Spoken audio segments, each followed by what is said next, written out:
उर्दू आवाज़ टीवी।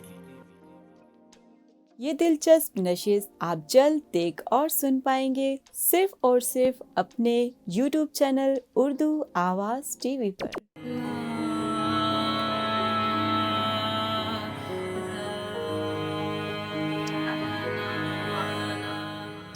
एक दफा जो फ्रिज में बैठ के जाके फ्रिज का दरवाजा बंद कर लिया।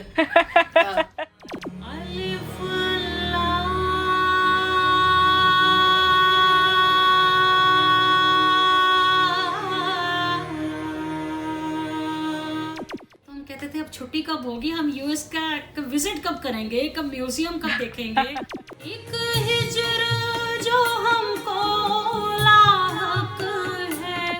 कौन सी बात आलिया की ऐसी है जो आपको नहीं अच्छी लगती? देखिए मौका है, अब आप बता सकते हैं। अब आलिया कुछ भी नहीं कहेगी। भीगा भीगा मौसम, भीनी भीनी खुशबू।